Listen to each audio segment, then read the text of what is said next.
Hello students, welcome to maths 4K powered by omniscient academy. My name is Kuldeep Sharma. कैसे हैं आप सब? और हम जो चैप्टर अभी करेंटली पढ़ रहे हैं साइंस में, that is electricity. Previous lecture में हमने क्या पढ़ा? What is electric current. Electric current mathematically हमने उसका रिलेशनशिप देखा, that is I is equal to Q upon T, that is the amount of charge flowing through a cross sectional area per unit of time. Today we are going to learn about electric potential, what is electric potential and what is electric potential difference, और उसके आगे के topics cover करेंगे. तो चलिए, हमारा आज का टॉपिक है electric potential. Electric potential, okay. चलिए, जब मैंने आपको बताया कि flow of charges, flow of charged species constitute the electric current. Whenever there is flow of electrons or protons, we can say that electric current is generated. लेकिन आपके मन में ये भी आया होगा कि what causes this flow of current? What is the driving force behind that? Okay, so इसको जानते हैं, आज देखते हैं क्या चीज है. What makes the electric charge flow? What makes the electric charge flow? Okay, that means what is responsible for the flow of electric charge. So इसको एक एनालॉजी से समझते हैं हम कि आपके हाउस होल्ड्स में, आपके घरों में जो वाटर टैंक होता है वो एक सर्टेन हाइट पर रखा जाता है. क्यों? क्योंकि उसमें एक प्रेशर एनर्जी जो है वो पोटेंशियल एनर्जी जनरेट होती है और उसी से आपके जो नलों में है प्रेशर पानी का आता है. ओके, मान लीजिए आपका जो वाटर टैंक है वो ग्राउंड फ्लोर पे रहेगा, तो क्या आपके नलों में इतना प्रेशर आएगा? नहीं. सो इसी से हम वाटर टैंक एनालॉजी से हम इसको समझने की कोशिश करते हैं कि what is electric potential. Okay, so electrons move through a conductor only when there is a difference in electric pressure. Okay, difference in electric pressure.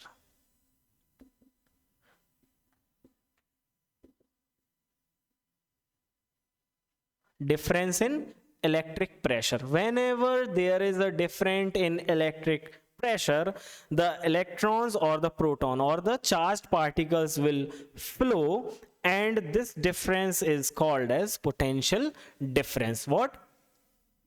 Potential difference. So क्या पढ़ा हमने? Difference in electric pressure through a conductor. Okay, so whenever there is a difference in electric pressure across 2 points in a conductor, so that is said to be, that electric pressure difference is said to be potential difference, and it is the driving force for the flow of electrons. Okay, चलिए, तो मैंने जो आपको water tank और water analogy से जो बताने की कोशिश की वो क्या था कि हम वाटर टैंक को एक सर्टेन हाइट पर रख रहे हैं. ये कर किस लिए रहे हैं हम? Because to create the difference in heights. ठीक है, हाइट के डिफरेंस के कारण क्या होता है? पोटेंशियल एनर्जी में डिफरेंस आता है और वही आपकी काइनेटिक एनर्जी में कन्वर्ट होती है और आपके जो नलों में है जो प्रेशर आता है. सो यहाँ पर भी सेम चीज है, हम डिफरेंस क्रिएट करने की कोशिश करेंगे to produce the flow of charges. Okay, electric charges, and that is known as electric pressure. तो इलेक्ट्रिक प्रेशर जब हम डिफरेंस क्रिएट करेंगे उसी को हम क्या बोलते हैं? Electric potential difference. और जब ये पोटेंशियल डिफरेंस क्रिएट होगा, सो आपके इलेक्ट्रॉन्स और प्रोटॉन्स और चार्ज्ड पार्टिकल्स जो हैं वो क्या होंगे? फ्लो करना शुरू होंगे और इलेक्ट्रिक करंट प्रोड्यूस होगा. चलिए, how can this potential difference be created?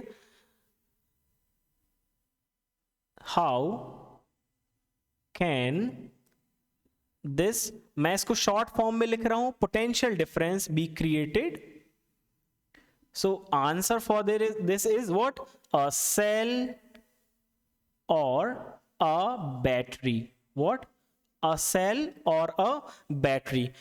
cell, single cell, and the combination of cell is known as a battery. So this potential difference across a conductor or in a circuit is created by a driving force, external EMF, that is known as a cell or a battery. चलिए electric potential difference को थोड़ा सा mathematical वे में समझने की कोशिश करते हैं.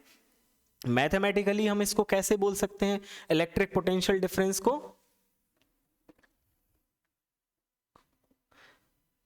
ये तो हमने बेसिक कॉन्सेप्ट्स को समझने के लिए किया, बट मैथमेटिकली और जो आपके सिलेबस में जो डेफिनेशन है उसके अकॉर्डिंग इलेक्ट्रिक पोटेंशियल डिफरेंस क्या है, चलिए देखते हैं.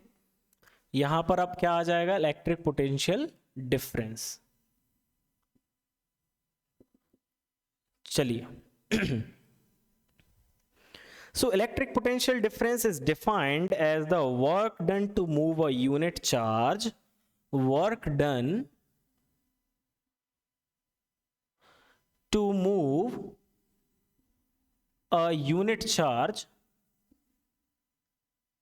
okay, work done to move a unit charge from one point to another point, from one point to another point. So what is electric potential difference? It is the work done to move a unit charge from one point to another point. चलिए इसको कैसे represent करते हैं? Potential difference, electric potential difference is denoted by capital V, and by the definition we can say that work done in moving a unit charge from one point to another point. Okay, so आपका जो mathematical relationship है electric potential difference का वो क्या है? Work done in moving a charge from one point to another point. So suppose there is point A and another point B. जो point A है वो किसी इलेक्ट्रिक पोटेंशियल पर है, इसका कुछ इलेक्ट्रिक पोटेंशियल है, एंड जो पॉइंट B है उसका कुछ और इलेक्ट्रिक पोटेंशियल है. सो if there is potential difference between these 2 points, the electrons or the charged particles will start flow from A to B or B to A depending upon the difference in the potential. Okay, so क्या होगा? Charge particles flow होंगे. So amount of work done by the, अब चलिए circuit में क्या होता है, cell होता है या बैटरी होती है. तो बैटरी ने सपोज कीजिए इस Q चार्ज को पॉइंट A से B तक मूव किया. So from point A to B, in moving this charge Q from point A to B, जितना वर्क डन बैटरी या फिर सेल ने किया है उसी को हम क्या बोलते हैं? Electric potential difference across these 2 points. Okay, so A to B तक जाने में जितना वर्क डन बैटरी और सेल करेगा इस Q चार्ज को A से B तक मूव करने के लिए, that is known as electric potential difference. चलिए SI यूनिट देख लेते हैं इसकी SI यूनिट क्या हो जाएगी? इट्स SI यूनिट इज, इस रिलेशनशिप से ही देखते हैं, वर्क डन की जो SI यूनिट होती है वो होती है joule. Okay, represented by J, and charge आपको मालूम ही है coulomb, that is C. So it is called as volts. What? Volts, denoted by V. So what is the SI unit of electric potential difference? It is volt, also called as joule per coulomb. What? Joule per coulomb. So जब भी आप work done joule में लेंगे और जो charge है वो coulomb में लेंगे तो आपको जो इलेक्ट्रिक पोटेंशियल डिफरेंस है वो किस में मिलेगा? वोल्ट्स में मिलेगा. चलिए इसी से हम 1 वोल्ट की डेफिनेशन देखते हैं. 1 वोल्ट क्या है? जैसे हमने 1 एम्पियर की डेफिनेशन देखी थी उसी से हम क्या करेंगे, 1 वोल्ट की डेफिनेशन क्रिएट करने की कोशिश करेंगे. तो आपको 1 वोल्ट कब मिलेगा?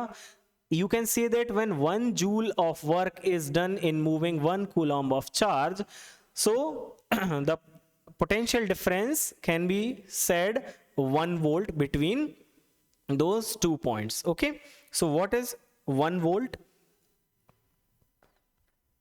1 volt, when 1 joule of work is done in moving 1 coulomb of charge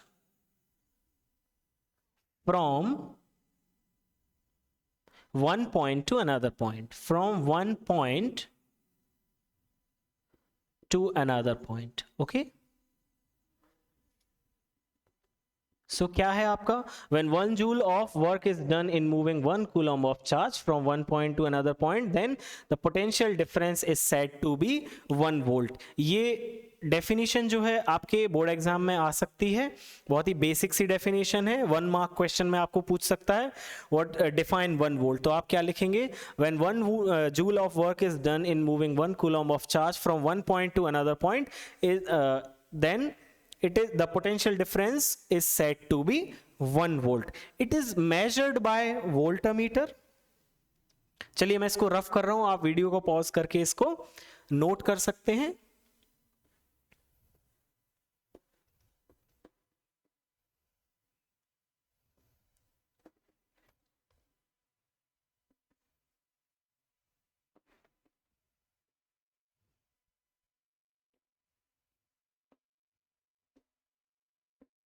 चलिए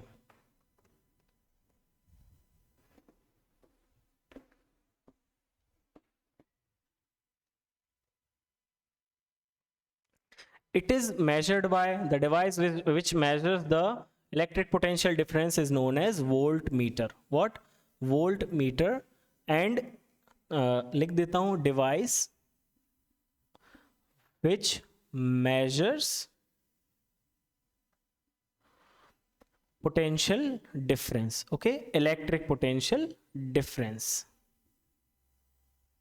is known as voltmeter. It is always connected in parallel. It is always connected in parallel.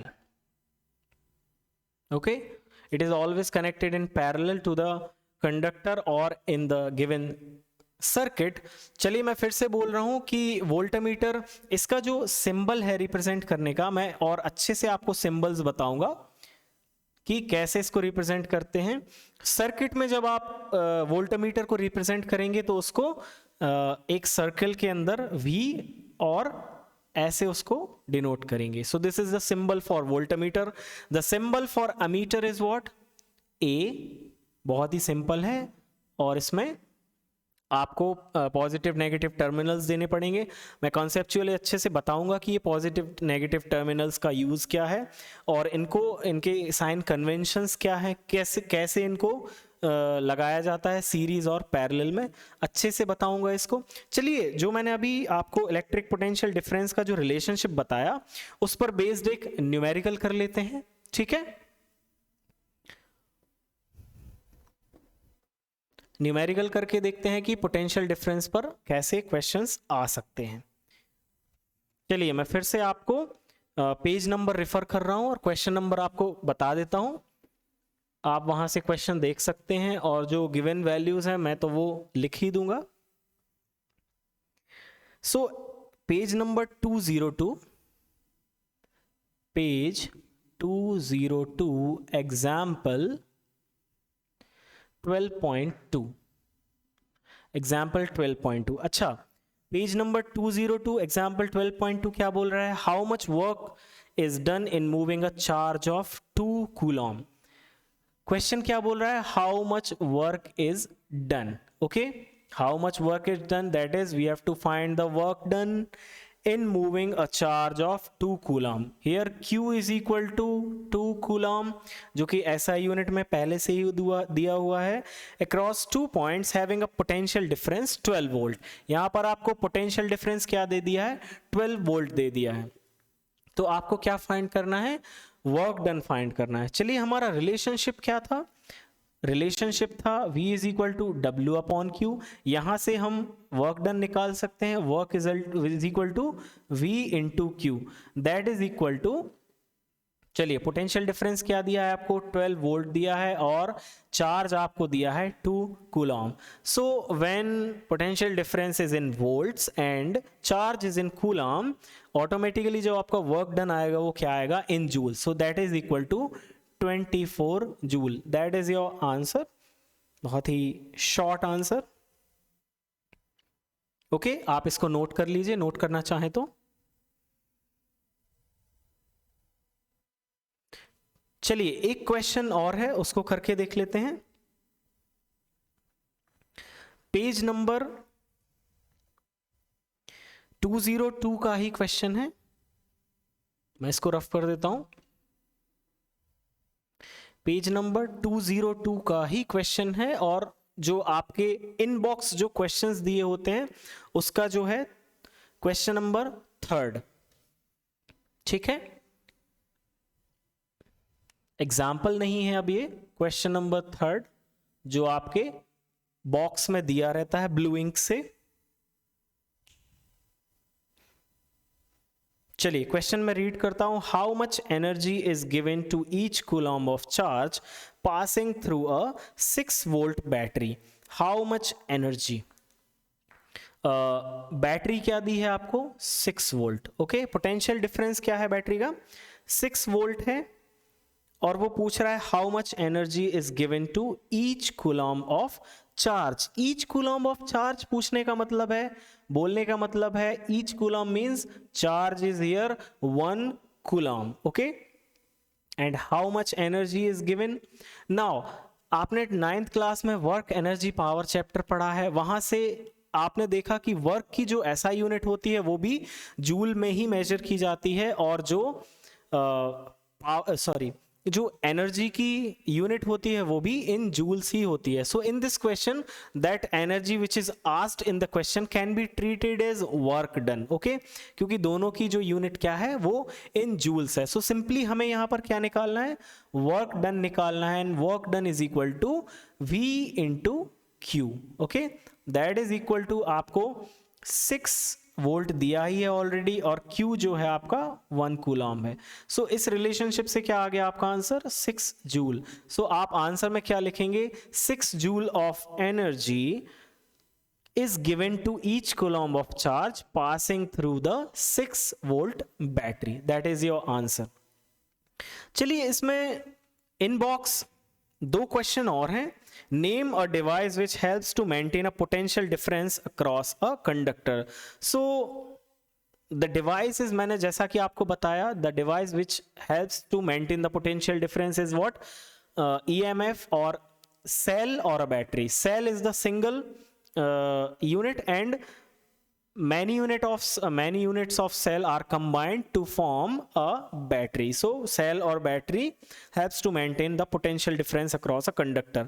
दूसरा क्वेश्चन है, what is meant by saying that the potential difference between 2 points is 1 volt. मैंने आपको अभी previous जो portion बताया उसमें 1 volt की definition जो है वो लिखवाई है. What is 1 volt? 1 volt is when 1 joule of work is done in moving 1 coulomb of charge from one point to another point, that is then the potential difference is said to be 1 volt. okay, तो आप ये answer लिखेंगे. 1 mark question में ये आ सकता है. चलिए अभी हमने क्या पढ़ा, इलेक्ट्रिक पोटेंशियल डिफरेंस, उसके 2 न्यूमेरिकल्स भी किए. आगे जो हम नेक्स्ट लेक्चर में पढ़ेंगे वो मैं आपको सर्किट डायग्राम बताऊंगा कि सर्किट डायग्राम कैसे बनता है. ठीक है, उसमें कंपोनेंट्स कौन कौन से होते हैं और उन कंपोनेंट्स के जो सिंबल हैं वो क्या क्या होते हैं, लाइक की, बल्ब और अ सेल और अ बैटरी, उनको कैसे रिप्रेजेंट करते हैं मैं आपको बताऊंगा. डायरेक्शन ऑफ करंट कैसे दिया जाता है एक सर्किट में वो भी बताऊंगा. तो आज के लिए इतना ही करते हैं. सर्किट डायग्राम के साथ साथ नेक्स्ट लेक्चर में मैं आपको ओम्स लॉ बताऊंगा. ओम्स लॉ के साथ factors on which the resistance of conductor depends, और आगे का और भी पोर्शन करेंगे. आगे बहुत अच्छे अच्छे न्यूमेरिकल्स आने वाले हैं, तो फॉर्मूले जो हैं आप उनको अच्छे से ध्यान में रखिएगा. कॉन्सेप्चुअली में भी मैं आपको बताऊंगा और मैथमेटिकली भी बहुत अच्छे तरीके से सॉल्व कराऊंगा. तो आप उन फॉर्मूला को रिमेंबर रखिए और क्वेश्चंस जो हैं उनको कीजिए. चलिए, जो मैंने अभी क्वेश्चंस कराए, जो फॉर्मूला बताए, उन पर भी बेस्ड आप क्वेश्चंस को प्रैक्टिस कर सकते हैं, रेफरेंस बुक्स के क्वेश्चन उठा के या फिर एनसीईआरटी के क्वेश्चन उठा के। तो आज के लिए हम इतना ही पढ़ते हैं, आगे और पोर्शन कवर करेंगे। Thank you so much.